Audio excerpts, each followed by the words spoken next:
Hello, everyone. Good evening. Happy Monday. Today is Monday, May 25th, 2020. It is Memorial Day, national holiday. But for those of you listening out there who are over 21 years old, today is also National Wine Day. So hopefully, those of you who are of age are celebrating responsibly. And wanted to share with everyone our quote for the week. In honor of Memorial Day, I have a quote from Officer Nick Lamson. There is no thing nobler than risking your life for your country. Thank you, Officer Lamson, for that quote. That's food for thought for this week. For those of you who are new to our podcast and those of you who are returning, just a quick reminder and that if you have questions or comments for me about our class or any of our other classes that you may be having an issue with or a concern about, go ahead and type that into the chat box and I will be able to respond to you either individually if it's a personal question or if it would benefit the entire group to share that information with everyone else. I will go ahead and do that as well.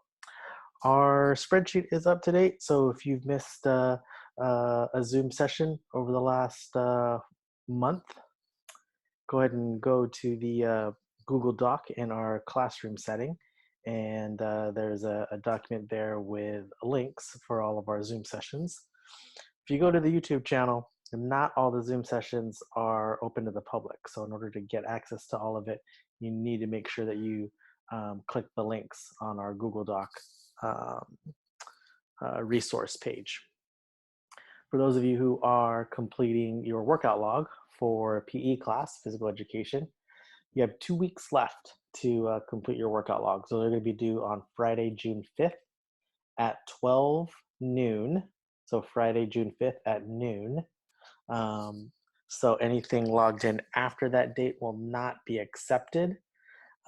Make sure that you log everything in. You can log in all 7 days of the week. You don't have to log your hours only from Monday through Friday, or Monday, Tuesday, Thursday when we have PE class. You don't have to log just for those specific dates.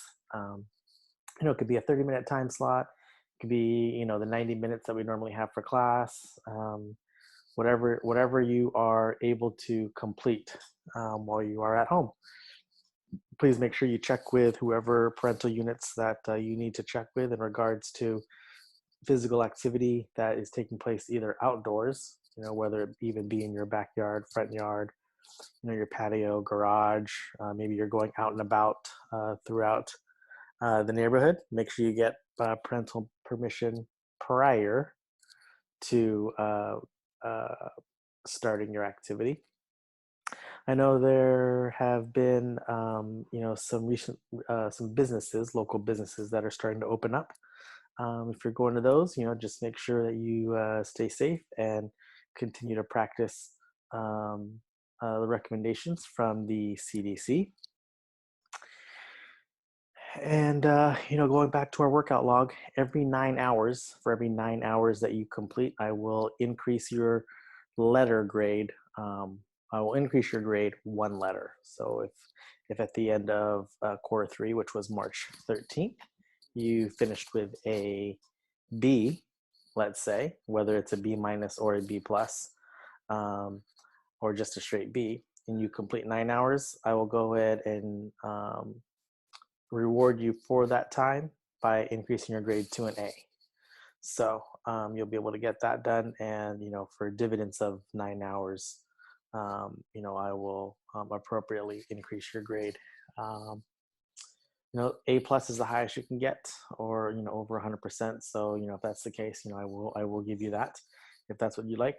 For those of you who are already at an A or a B or a sufficient grade of your liking as of March 13th, you don't need to complete any hours between from then to June 5th if you choose.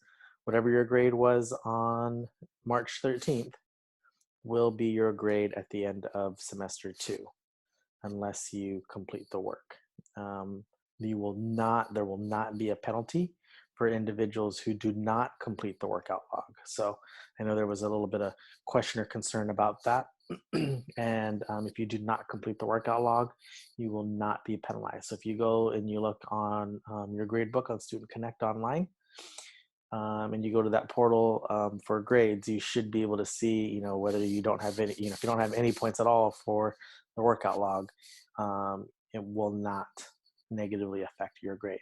If it does for whatever reason, and there's a glitch in the system, or I made a mistake when, building the assignment in the grade book online, please let me know, and I can, make that adjustment and correct that for you, so that you get the correct grade for the end of the semester.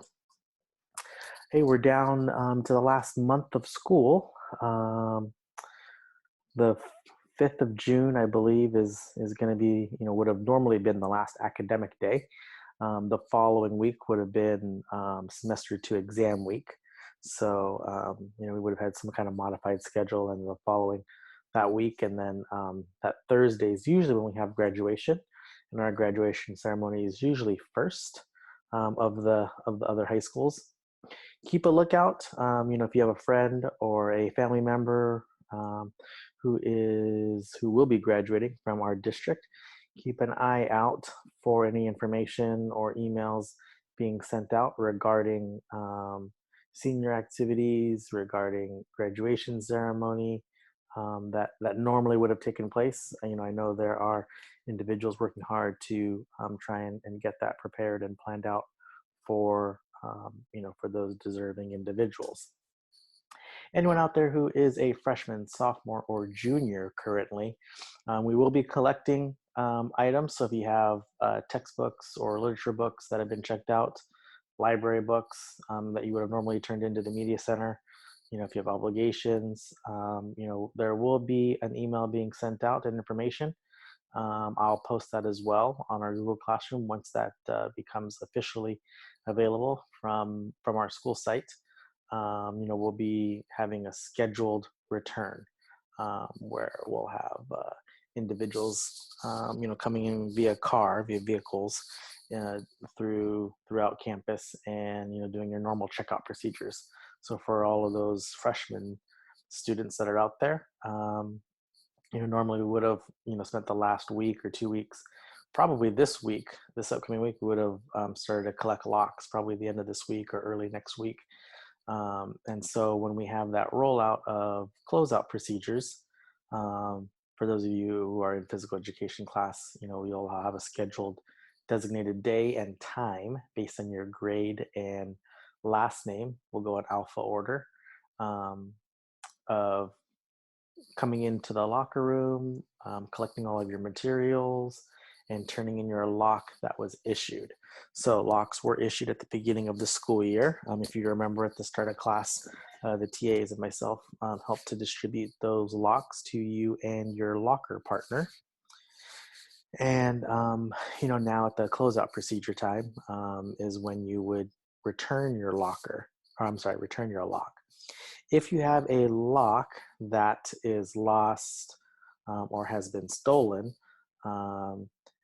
you can look through the set of returned locks or found locks for your lock.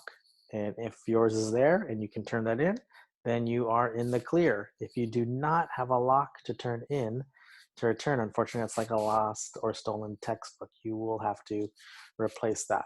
For the PE locks, they're only $5. And if you share with your locker partner, you can figure that out between the two of you, either split that evenly, $250 each, or if one individual is known to have misplaced the lock for whatever reason, and both of you agree to that, then one individual can pay the obligation fee for that. There will be some more information coming in regarding the closeout procedures, because devices that have been checked out. So if you were at Buena High School, that late part of March and checked out a device, VUSD marked device, it's my understanding that you'll be keeping that throughout the summer and for the upcoming school year. Now, the upcoming school year has not been determined yet how that is going to take place. whether it be live and in person in the classrooms, a modified school schedule, or all digitally online. That has not been decided yet. Summer school has, though, and so summer school will be 100% online, pretty much an extension of what we are currently doing right now for the rest of this second semester. Um, and I do believe that there will be summer school class options. So if that's something that you need to do, you want to make sure you check in with your counselors. I would give an email out to either Mrs. Vega, Miss Freeman, or Mr. Boyd on summer school options if they haven't already reached out to you regarding that. But I do know last year we changed to a program where we offered more classes than normal, so more than just credit recovery classes. In the past, the only option was to take a class that you had previously not passed, and you can take the class over again for a passing credit. Starting last summer, because I also taught summer school last year, we started to offer enrichment classes as well, classes if you wanted to get ahead. Fortunately for us at Foothill Tech, our freshman and sophomore students are already ahead because we're on a 7-period day. By the end of your sophomore year, you're pretty much 2 classes. Everyone is at least 2 classes ahead of most students who attend Bueno or Ventura High School. Okay. I think that's pretty much it for me in regards to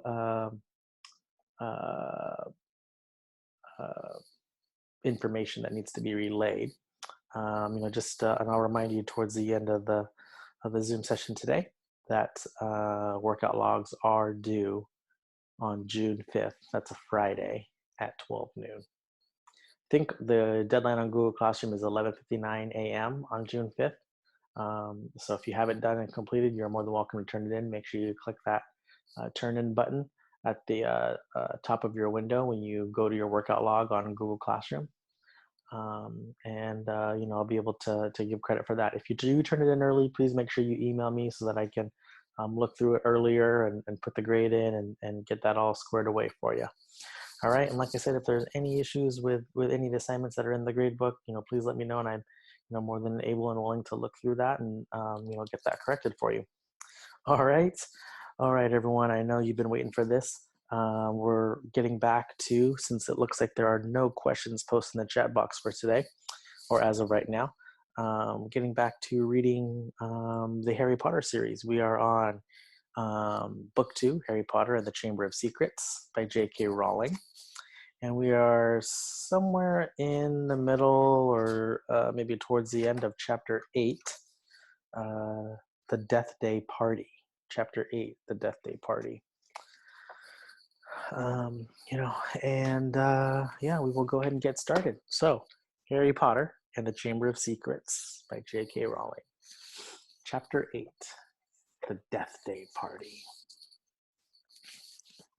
A Death Day party, said Hermione keenly when Harry had changed at last and joined her and Ron in the common room. I bet there aren't many living people who can say they've been to one of those. It'll be fascinating. Why would anyone want to celebrate the day they died?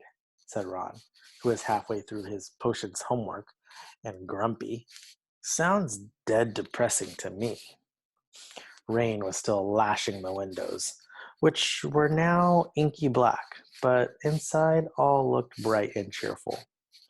The firelight glowed over the countless squashy armchairs where people sat reading, talking, doing homework, or, in the case of Fred and George Weasley, trying to find out what would happen if you fed a filibuster firework to a salamander. Fred had rescued the brilliant orange fire-dwelling lizard from a Care of Magical Creatures class, and it was now smoldering gently on a table surrounded by a knot of curious people. Harry was at the point of telling Ron and Hermione about Filch and the Quickspell course when the salamanders suddenly whizzed into the air, emitting loud sparks and bangs as it whirled wildly round the room. The sight of Percy bellowing himself hoarse at Fred and George, the spectacular display of tangerine stars showering from the salamander's mouth, and its escape into the fire, with accompanying explosions, drove both Filch and Kirkspell and the Kirkspell envelope from Harry's mind. By the time Halloween arrived, Harry was regretting his rash promise to go to the Death Day party. The rest of the school was happily anticipating their Halloween feast. The great hall had been decorated with the usual live bats. Hagrid's vast pumpkins had been carved into lanterns large enough for 3 men to sit in, and there were rumors that Dumbledore had booked a troupe of dancing skeletons for the entertainment. A promise is a promise, Hermione reminded Harry bossily. You said you'd go to the Death Day party. So at 7 o'clock, Harry, Ron, and Hermione walked straight past the doorway to the packed great hall, which was glittering with gold plates and candles, and directed their steps instead toward the dungeons. The passageway leading to Nearly Headless Nick's party had been lined with candles too, though the effect was far from cheerful. There were long, thin, jet-black tapers, all burning bright blue, casting a dim, ghostly light even over their own living faces. The temperature dropped with every step they took. As Harry shivered and drew his robes tightly around him, he heard what sounded like 1,000 fingernails scraping an enormous blackboard. Is that supposed to be music? Ron whispered. They turned a corner and saw Nearly Headless Nick standing at a doorway hung with black velvet drapes. My dear friends, he said mournfully, welcome, welcome. So pleased you could come. He swept off his plumed hat and bowed them inside. It was an incredible sight. The dungeon was full of hundreds of pearly white, translucent people, mostly drifting around a crowded dance floor, waltzing to the dreadful, quavering sound of 30 musical saws, played by an orchestra of a raised, black-draped platform. A chandelier overhead blazed midnight blue with 1,000 more black candles. Their breath rose in the mist before them. It was like stepping into a freezer. Shall we have a look around? Harry suggested, wanting to warm up his feet. Careful not to walk through anyone, said Ron nervously, and they set off around the edge of the dance floor. They passed a group of gloomy nuns, a ragged man wearing chains, and the Fat Friar, a cheerful Hufflepuff ghost who was talking to a knight with an arrow sticking out of his forehead. Harry wasn't surprised to see that the Bloody Baron, a gaunt, staring, Slytherin ghost covered in silver bloodstains, was being given a wide berth by the other ghosts. Oh no, said Hermione, stopping abruptly. Turn back. Turn back. I don't want to talk to moaning Myrtle. Who? Said Harry, as they backtracked quickly. She haunts one of the toilets in the girls' bathroom on the first floor, said Hermione. She haunts a toilet? Yes. It's been out of order all year because she keeps having tantrums and flooding the place. I never went in there anyway, if I could avoid it. It's awful trying to have a pee with her wailing at you. Look, food, said Ron. On the other side of the dungeon was a long table, also covered in black velvet. They approached it eagerly, but next moment had stopped in their tracks, horrified. The smell was disgusting. Large rotten fish were laid on handsome silver platters. Cakes, burned charcoal black, were heaped on salvers. There was a large maggoty haggis, a slab of cheese covered in furry green mold, and in pride of place, an enormous gray cake in the shape of a tombstone, with tar-like icing forming the words Sir Nicholas de Mimsy Porpington, died 31st October, 1492. Harry watched amazed as a portly ghost approached the table, crouched low, and walked through it. His mouth held wide so that it passed through one of the stinky salmon. Can you taste it if you walk through it? Harry asked him. Almost, said the ghost sadly, and he drifted away. I expect they've let it rot to give it a stronger flavor, said Hermione, knowledgeably, pinching her nose and leaning closer to look at the uh, putrid haggis. Can we move? I feel sick, said Ron. They have barely turned around, however, when a little man swooped suddenly from under the table and came to a halt in midair before them. Hello, Peeves, said Harry cautiously. Unlike the ghosts around them, Peeves, the poltergeist, was the very reverse of pale and transparent. He was wearing a bright orange party hat, a revolving bow tie, and a broad grin on his wide, wicked face. Nibbles?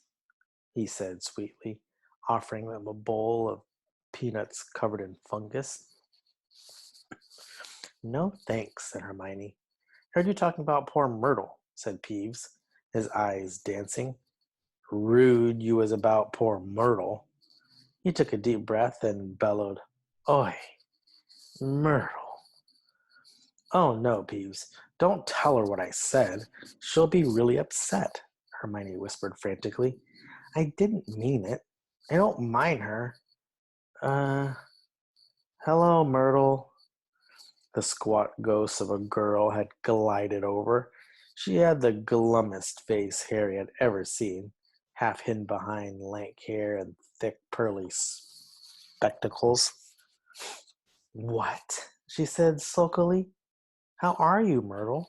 Said Hermione in a falsely bright voice. It's nice to see you out of the toilet. Myrtle sniffled. Miss Granger was just talking about you, said Peeves slyly in Myrtle's ear. Just saying how nice you look tonight, said Hermione, glaring at Peeves. Myrtle eyed Hermione suspiciously. You're making fun of me, she said, silver tears welling rapidly in her small, see-through eyes.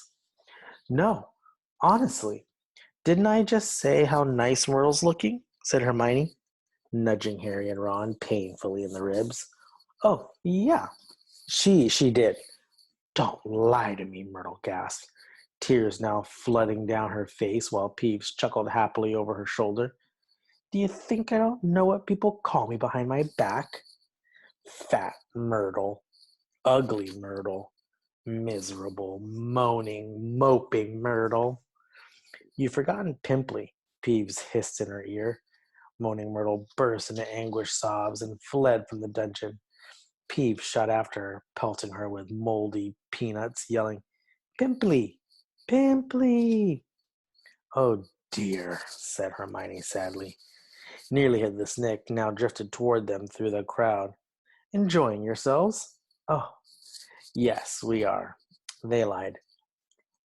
And not a bad turnout, said Nearly Headless Nick proudly. The Wailing Widow came all the way up from Kent. It's nearly time for my speech. I had better go and warn the orchestra. The orchestra, however, stopped playing at the very moment.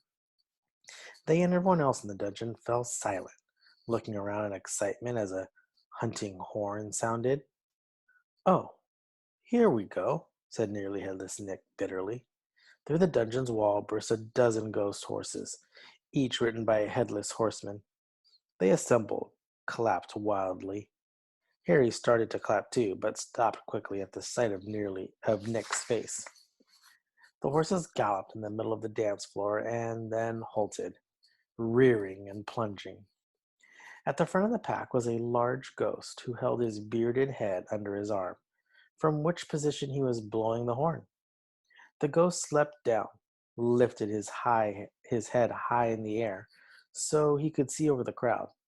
Everyone laughed, and strode over to Nearly Headless Nick, squashing his head back into his neck. Nick, he roared, how are you? Head still hanging in there? He gave a heavy guffaw and clapped nearly headless Nick on the shoulder. "Welcome, Patrick," said Nick stiffly. "Livens," said Sir Patrick, spotting Harry, Ron, and Hermione, and giving a huge fake jump of astonishment so that his head fell off again. The crowd howled with laughter. "Very amusing," said nearly headless Nick darkly. "Don't mind Nick," shouted Sir Patrick's head from the floor. "Still upset we won't let him join the hunt. But I mean to say, look at that fellow." "I think," said Harry hurriedly, at a meaningful look from Nick.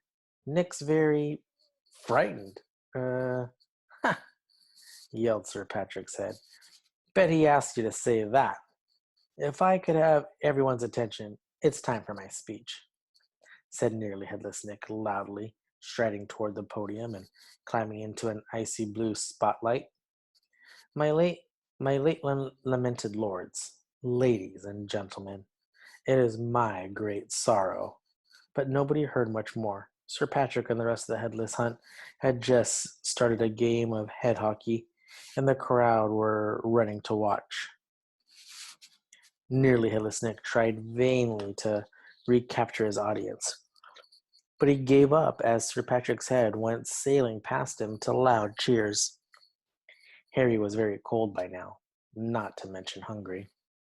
"I can't stand much more of this," Ron muttered, his teeth chattering, as the orchestra grounded back into action and the ghosts swept back into the dance floor. "Let's go," Harry agreed. They backed toward the door, nodding and beaming at anyone who looked at them, and a minute later were hurrying back to the passageway full of black candles. "Pudding might not be finished yet," said Ron hopefully, leading the way toward the steps to the entrance hall. And then Harry heard it. "Rip, tear, kill." It was the same voice, the same cold, murderous voice he had heard in Lockhart's office.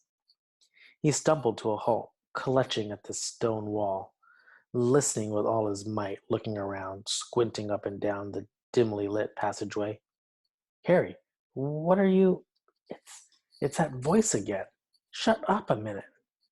"So hungry for so long." "Listen," said Harry urgently, and Ron and Hermione froze, watching him. "Kill. Time to kill." The voice was growing fainter. Harry was sure it was moving away, moving upward. A mixture of fear and excitement gripped him as he stared at the dark ceiling. How could it be moving upward? Was it a phantom? To whom stone ceilings didn't matter. "This way," he shouted, and he began to run up the stairs into the entrance hall. It was no good hoping to hear anything here. The babble of talk from the Halloween feast was echoing out of the great hall. Harry sprinted up the marble staircase to the first floor, Ron and Hermione clattering behind him. "Harry, what are we doing?" "Shh." Harry strained his ears. Distantly from the floor above, and growing fainter still, he heard the voice. "I smell blood. I smell blood." His stomach lurched. "It's going to kill someone," he shouted, and ignoring Ron and Hermione's bewildered faces, he ran up the next flight of steps, 3 at a time, trying to listen over his own pounding footsteps. Harry hurtled around the whole of the second floor, Ron and Hermione panting behind him, not stopping until they turned a corner into the last deserted passage. "Harry, what was all of that about?" said Ron, wiping sweat off his face. I couldn't hear anything." But Hermione gave a sudden gasp, pointing down the corridor. "Look!" Something was shining on the wall ahead. They approached slowly, squinting through the darkness. Foot-high words had been daubed on the wall between 2 windows, shimmering in the light cast by the flaming torches. "The Chamber of Secrets has been opened. Enemies of the air, beware." What's that thing hanging underneath? Said Ron, a slight quiver in his voice. As they edged nearer, Harry almost slipped. There was a large puddle of water on the floor. Ron and Hermione grabbed him, and they inched toward the message, eyes fixed on the dark shadow beneath it. All three of them realized what it was at once and leapt backward with a splash. Mrs. Norris, the caretaker's cat, was hanging by her tail from the torch bracket. She was stiff as a board, her eyes wide and staring. For a few seconds, they didn't move. Then Ron said, "Let's get out of here." "Shouldn't we try to help?" Harry began awkwardly. "Trust me," said Ron. "We don't want to be found here." But it was too late. A rumble, as though of distant thunder, told them that the feast had just ended. From either end of the corridor where they stood came the sounds of hundreds of feet climbing the stairs, and the loud, happy talk of well-fed people. Next moment, students were crashing into the passageway from both ends. The chatter, the bustle, the noise died suddenly as the people in front spotted the hanging cat. Harry, Ron, and Hermione stood alone in the middle of the corridor as silence fell among the mass of students pressing forward to see the grisly sight. Then someone shouted through the quiet, "Enemies of the air, beware! You'll be next, mudbloods." It was Draco Malfoy. He had pushed to the front of the crowd, his cold eyes alive, his unusually bloodless face flushed as he grinned at the sight of the hanging immobile cat. And that's the end of chapter 8. Okay, let's see. We got about a little under 30 minutes left in this session. Looks like chapter 9 might be a little long. So we'll see how far we get. It's at least 20 pages. Yeah. Chapter 9, The Writing on the Wall. "What's going on here? What's going on?" Attracted no doubt by Malfoy's shout, Argus Filch came shouldering his way through the crowd. Then he saw Mrs. Norris and fell back, clutching his face in horror. "My cat! My cat! What's happened to Mrs. Norris?" he shrieked, and his popping eyes fell on Harry. "You!" he screeched. You murdered my cat! You've killed her! I'll kill you! Argus!" Dumbledore had arrived at the scene, followed by a number of other teachers. In seconds, he had swept past Harry, Ron, and Hermione, and detached Mrs. Norris from the torch bracket.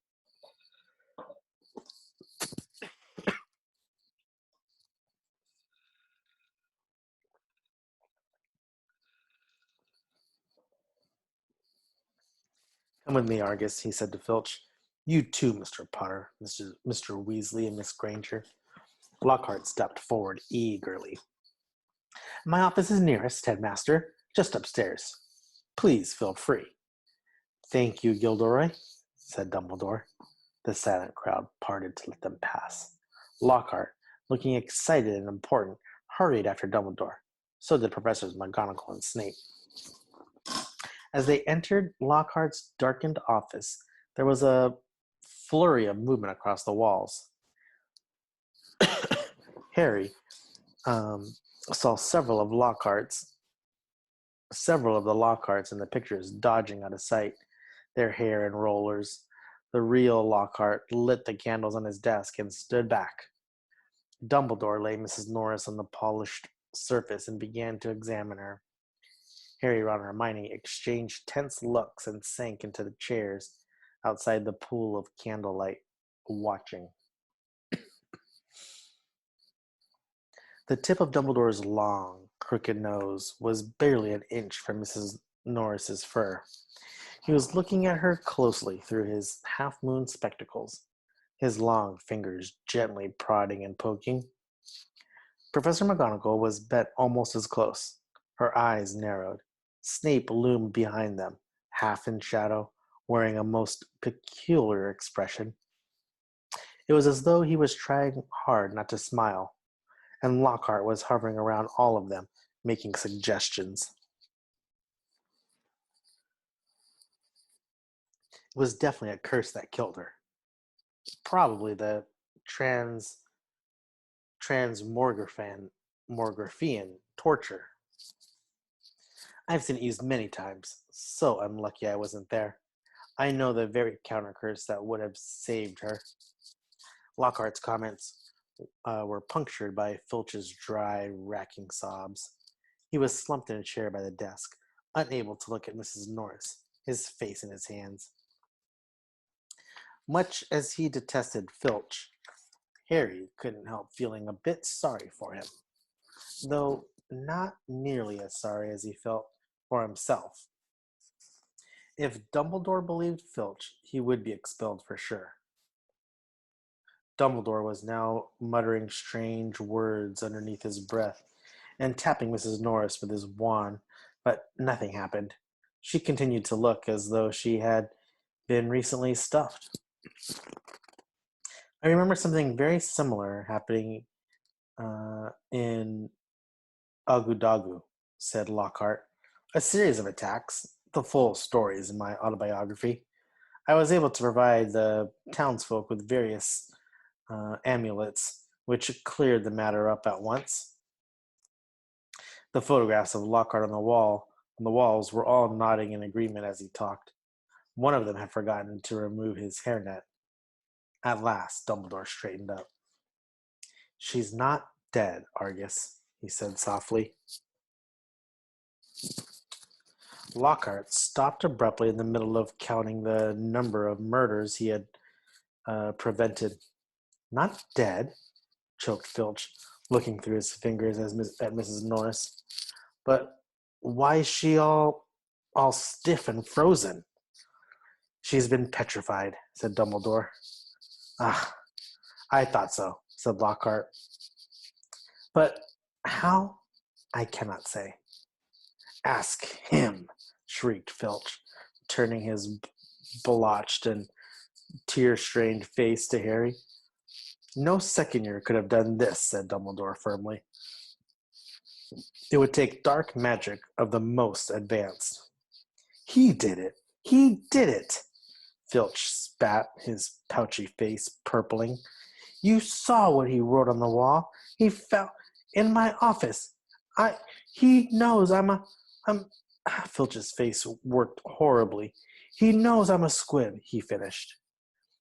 I never touched Mrs. Norris, Harry said loudly, uncomfortably aware of everyone looking at him, including all the Lockharts on the walls, and I don't even know what a squib is.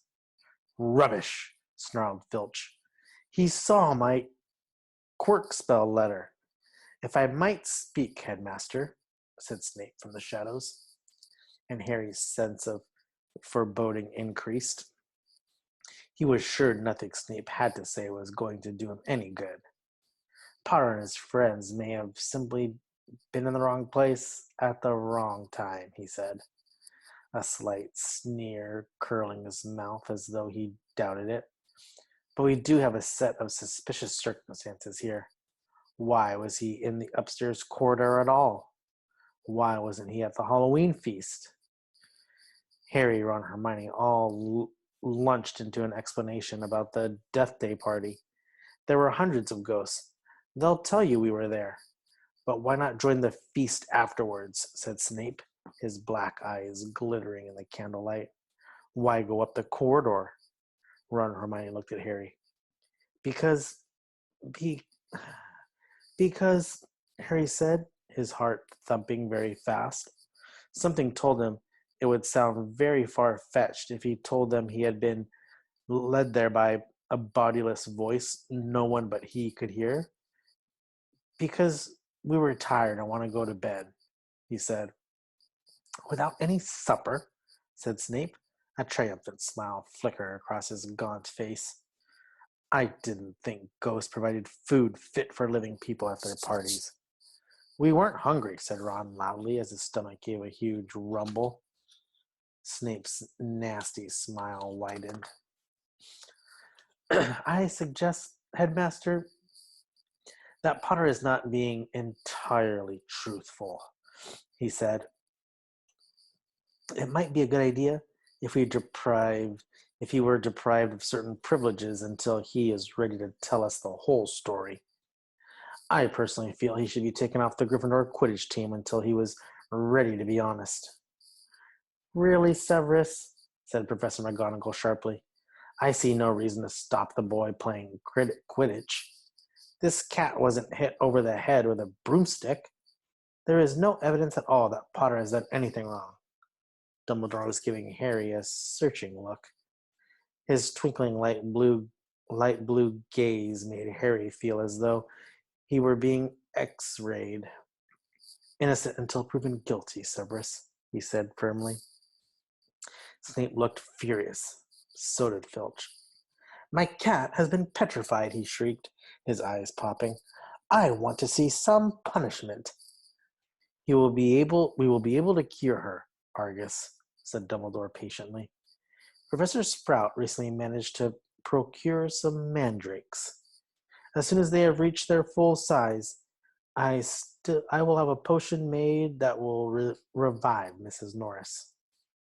I'll make it, Lockhart butted in. I must have done it 100 times. I could whip up a mandrake restorative draught in my sleep. Excuse me, said Snape icily, but I believe I am the potions master at this school. There was a very awkward pause. You may go, Dumbledore said to Harry, Ron, and Hermione. They went as quickly as they could without actually running. When they were a floor up from Lockhart's office, they turned into an empty classroom and closed the door quietly behind them. Harry squinted at his friends' darkened faces. Do you think I should have told them about the voice I heard? No, said Ron, without hesitation. Hearing voices no one else can hear isn't a good sign, even in the wizarding world. Something in Ron's voice made Harry ask, You do believe me, don't you? Of course I do, said Ron quickly, but you must admit, it's weird. I know it's weird, said Harry. The whole thing's weird. What was the writing on the wall about? The chamber has been opened? What's that supposed to mean? You know, it rings a sort of bell, said Ron slowly. I think someone told me a story about a secret chamber at Hogwarts once. Might have been Bill. And what on earth's a squib? Said Harry. To his surprise, Ron stifled a snigger. Well, it's not funny, really, but as it's Filch, he said. A squib is someone who was born into a wizarding family, but hasn't got any magic powers. Kind of the opposite of muggle-born wizards, but squibs are quite unusual.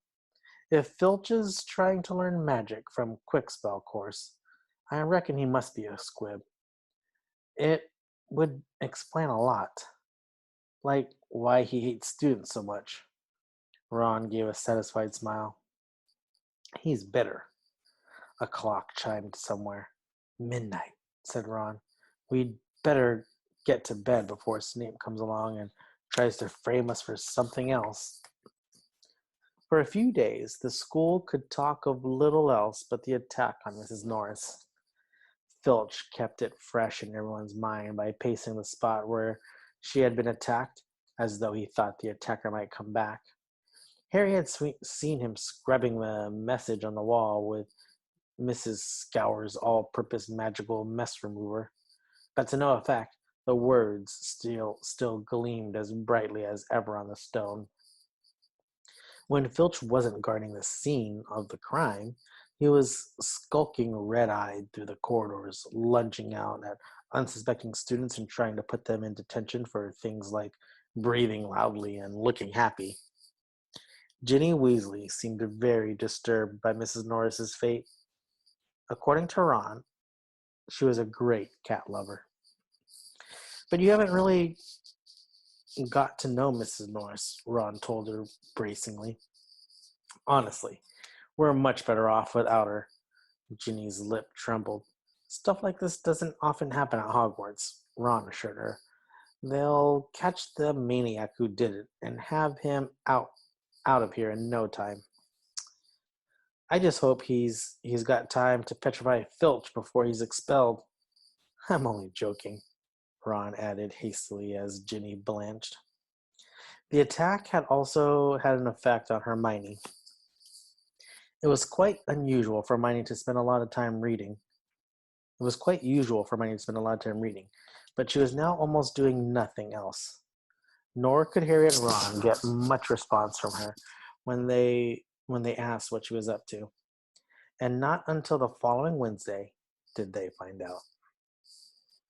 Harry had been held back in potions, where Snape had made him stay behind to scrape tube worms off the desks. After a hurried lunch, he went upstairs to meet Ron in the library and saw Justin Finch Fletchley, the Hufflepuff boy from herbology, coming toward him. He had just opened his mouth to say hello when Justin caught sight of him, turning abruptly and sped off in the opposite direction. Harry found Ron at the back of the library, measuring his history of magic homework. Professor Binns had asked for a 3-foot-long composition on the medieval assembly of European wizards. I don't believe it. I'm still 8 inches short, said Ron, furiously letting go of his parchment, which sprang back into a roll. And Hermione's done, 4 feet 7 inches, and her writing's tiny. Where is she? Asked Harry, grabbing the tape measure and unrolling his homework. Somewhere over there, said Ron, pointing along the shelves, looking for another book. I think she's trying to read the whole library before Christmas. Harry told Ron about Justin Finch Fletchley running away from him. Don't know why you care. I thought he was a bit of an idiot, said Ron, scribbling away and making his writing as large as possible.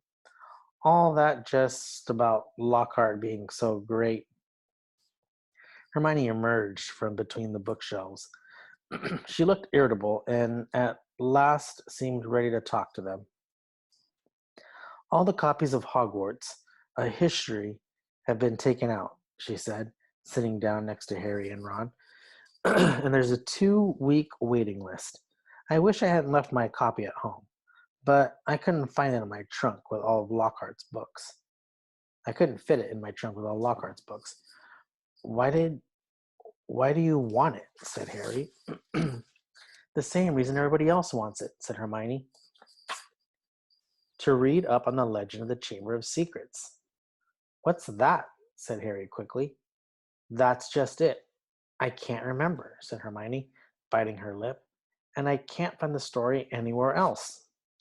Hermione, let me read your composition, said Ron, desperately checking his watch. No, I won't, said Hermione, suddenly severe. You've had 10 days to finish it. I only need another 2 inches. Come on. The bell rang. Hermione and Ron led the way to History of Magic, bickering. History of Magic was the dullest subject on the schedule. Professor Binns, who taught it, was their only ghost teacher, and the most exciting thing that ever happened in his classes was his entering the room through the blackboard. Ancient and shriveled, many people said he hadn't noticed he was dead. He had simply got up to teach one day and left his body behind him in an armchair in front of the staff room fire. His routine had not varied in the slightest since. Today was as boring as ever. Professor Binns opened his notes and began to read in a flat drone, like an old vacuum cleaner, until nearly everyone in the class was in a deep stupor, occasionally coming to long enough to copy down a name or date, then falling asleep again. He had been speaking for half an hour when something happened that had never happened before. Hermione put up her hand. Professor Binns, glancing up in the middle of a deadly dull lecture on the International Warlock Convention of 1289, looked amazed. Miss, Granger, Professor. I was wondering if you could tell us anything about the Chamber of Secrets, said Hermione in a clear voice. Dean Thomas, who had been sitting with his mouth hanging open, gazing out of the window, jerked out of his trance. Lavender Brown's head came up off her arms, and Neville Longbottom's elbows slipped off his desk. Professor Binns blinked. My subject is history of magic, he said in his dry, wheezy voice. I deal with facts, Miss Granger, not myths and legends. He cleared his throat with a small noise like chalk snapping and continued. In September of that year, a subcommittee of Sardinian sorcerers. He stuttered to a halt. Hermione's hand was waving in the air again. Miss Grant. Please, sir, don't legends always have a bias in fact? Professor Binns was looking at her in such amazement. Harry was sure no student had ever interrupted him before, alive or dead. Well, said Professor Binns slowly, yes, one could argue, I suppose. He peered at Hermione as though he had never seen a student properly before. However, the legend of which you speak is such a very sensational, even ludicrous tale. But the whole class was now hanging on Professor Binns' every word. He looked dimly at them all. Every face turned to his. Harry could tell he was completely thrown by such an unusual show of interest. Very well, he said slowly. Let me see. The Chamber of Secrets. You all know, of course, that Hogwarts was founded over 1,000 years ago. The precise date is uncertain. By the 4 greatest wizards and witches of the age. The 4 schoolhouses are named after them. Godric Gryffindor, Helga Hufflepuff, Rowena Ravenclaw, and Salazar Slytherin. They built this castle together, far from prying Muggle eyes, for it was an age when magic was feared by common people, and witches and wizards suffered much persecution. He paused, gazed blearily around the room, and then continued. For a few years, the founders worked in harmony together, seeking out youngsters who showed signs of magic and bringing them to the castle to be educated. But then disagreements sprang up between them. A rift began to grow between Slytherin and the others.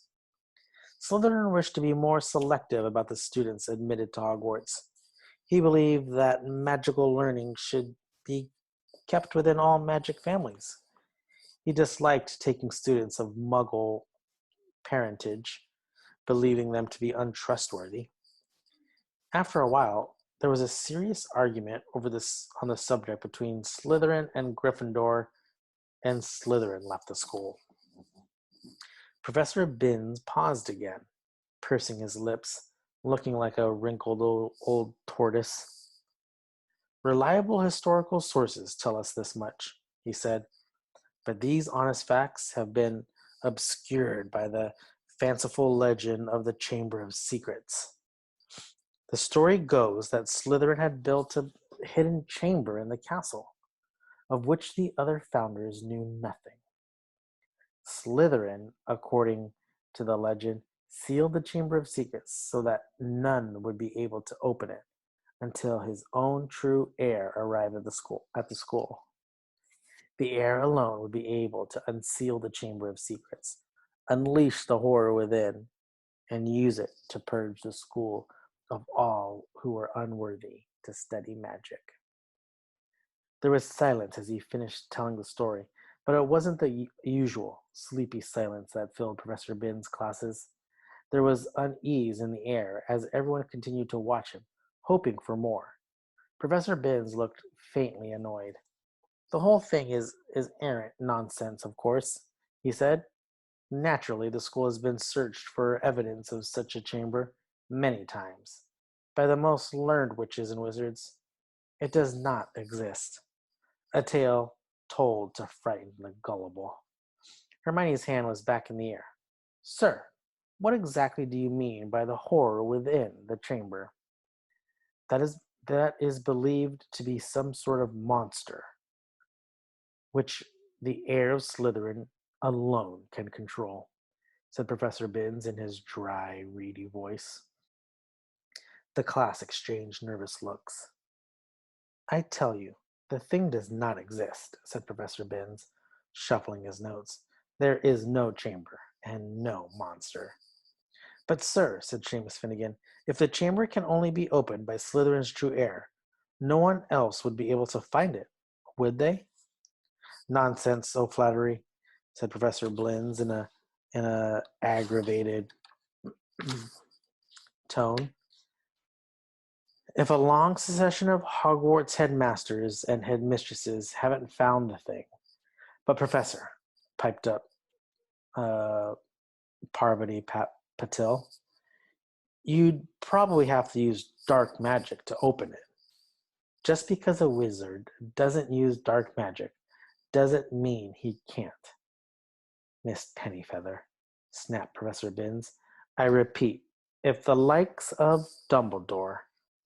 But maybe you've got to be related to Slytherin, so Dumbledore couldn't, began Dean Thomas. But Professor Binns had had enough. That will do, he said sharply. It is a myth. It does not exist. There is not a shred of evidence that Slytherin ever built so much as a secret broom cupboard. I regret telling you such a foolish story. We will return, if you please, to history, to solid, believable, verifiable fact. And within 5 minutes, the class had sunk back into its usual torpor. And that is a good spot where we will pause. We were towards the end of chapter 9. There's a few pages left, but I wanted to stop right there to remind everyone that you have about 2 weeks to complete your workout log for extra credit for PE class. Remember, those are going to be due on Friday, June 5th at noon. And be on the lookout this week for some information regarding student checkout, which I believe is supposed to begin starting next week, that first week of June. Looking back in the chat box, looks like there's no questions or comments or concerns to be addressed. So I just wanted to, say thank you to everyone for joining me. I know it is a holiday today officially, Memorial Day. But we will have our regular Zoom sessions the rest of the week, Wednesday and Friday mornings from 9:30 a.m. to 11 a.m. Because today, Monday, is a holiday, there was no lunch distributed at the set locations within the school district. So tomorrow, Tuesday, May 26th, lunch will be distributed. So if you want to stop by and say hi, stop by over at Data School. I'll be there either distributing lunches or somewhere in the back. And I usually poke my head out if I'm working in the back. Thanks, special shout out and thank you to those students who've been coming over and helping out. Hopefully you're logging that and getting community service hours prior to graduation. But definitely appreciative of Meacham and Castillo and Batowski for coming over and helping to pass out. They did a lot of the heavy lifting last Monday, so I appreciate that. And we're either passing out food or doing some of the sanitizing and cleaning of the equipment after distribution and putting some of the equipment away. So appreciate that. All right. Hope everyone has a great rest of your day and evening. An awesome day tomorrow, Tuesday. And we will be back on Zoom session on Wednesday. So until next time, everyone, make sure we're washing our hands.